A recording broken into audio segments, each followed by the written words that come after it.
The next day, after lessons, Mrs. Gross found a moment to say to me quietly, "Have you written, miss?" "Yes, I've written." But I didn't add, for the hour, that my letter, sealed and directed, was still in my pocket. There would be time enough to send it before the messenger should go to the village. Meanwhile there had been, on the part of my pupils, no more brilliant, more exemplary morning. It was exactly as if they had both had at heart to gloss over any recent little friction. They performed the dizziest feats of arithmetic, soaring quite out of my feeble range, and perpetrated, in higher spirits than ever, geographical and historical jokes.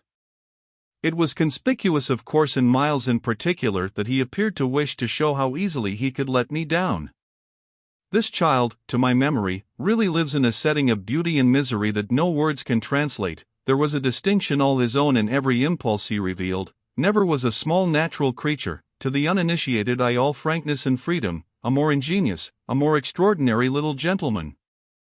I had perpetually to guard against the wonder of contemplation into which my initiated view betrayed me, to check the irrelevant gaze and discouraged sigh in which I constantly both attacked and renounced the enigma of what such a little gentleman could have done that deserved a penalty. Say that, by the dark prodigy I knew, the imagination of all evil had been opened up to him, all the justice within me ached for the proof that it could ever have flowered into an act. He had never, at any rate, been such a little gentleman as when, after our early dinner on this dreadful day, he came round to me and asked if I shouldn't like him, for half an hour, to play to me. David playing to Saul could never have shown a finer sense of the occasion. It was literally a charming exhibition of tact, of magnanimity, and quite tantamount to his saying outright, "The true knights we love to read about never push an advantage too far." "I know what you mean now. You mean that to be let alone yourself and not followed up, you'll cease to worry and spy upon me, won't keep me so close to you, will let me go and come." "Well, I come, you see, but I don't go." "There'll be plenty of time for that. I do really delight in your society, and I only want to show you that I contended for a principle." It may be imagined whether I resisted this appeal or failed to accompany him again, hand in hand, to the schoolroom. He sat down at the old piano and played as he had never played, and if there are those who think he had better have been kicking a football, I can only say that I wholly agree with them. For at the end of a time that under his influence I had quite ceased to measure, I started up with a strange sense of having literally slept at my post. It was after luncheon, and by the schoolroom fire, and yet I hadn't really, in the least, slept. I had only done something much worse. I had forgotten. Where, all this time, was Flora? When I put the question to Miles, he played on a minute before answering and then could only say, "Why, my dear, how do I know?" Breaking moreover into a happy laugh which, immediately after, as if it were a vocal accompaniment, he prolonged into incoherent, extravagant song.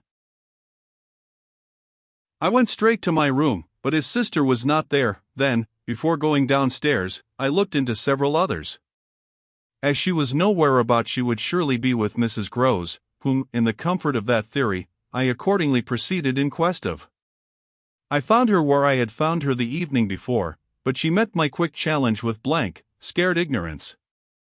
She had only supposed that, after the repast, I had carried off both the children, as to which she was quite in her right, for it was the very first time I had allowed the little girl out of my sight without some special provision. Of course now indeed she might be with the maids, so that the immediate thing was to look for her without an air of alarm. This we promptly arranged between us, but when, 10 minutes later and in pursuance of our arrangement, we met in the hall, it was only to report on either side that after guarded inquiries we had altogether failed to trace her. For a minute there, apart from observation, we exchanged mute alarms, and I could feel with what high interest my friend returned me all those I had from the first given her. "She'll be above," she presently said, "in one of the rooms you haven't searched." "No, she's at a distance." I had made up my mind. "She has gone out." Mrs. Groves stared. "Without a hat?" I naturally also looked volumes. "Isn't that woman always without one?" "She's with her?" "She's with her." I declared. We must find them. My hand was on my friend's arm, but she failed for the moment, confronted with such an account of the matter, to respond to my pressure.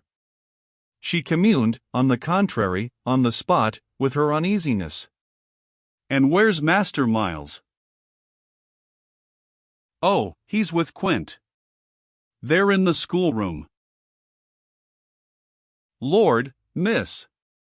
My view, I was myself aware, and therefore I suppose my tone, had never yet reached so calm an assurance.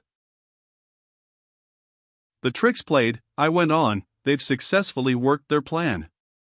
He found the most divine little way to keep me quiet while she went off. Divine? Mrs. Groves bewilderedly echoed. Infernal, then. I almost cheerfully rejoined.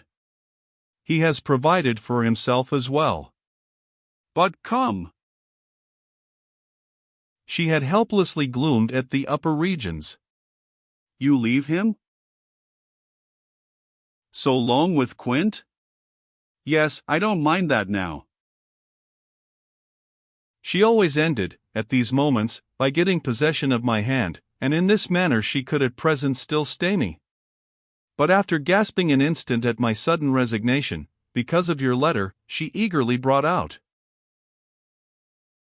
I quickly, by way of answer, felt for my letter, drew it forth, held it up, and then, freeing myself, went and laid it on the great hall table.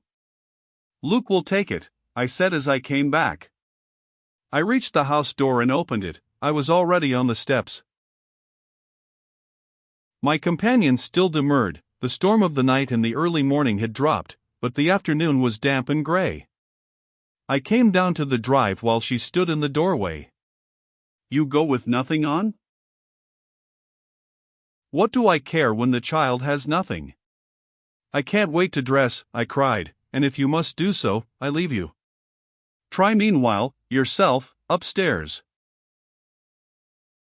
With them? Oh, on this, the poor woman promptly joined me.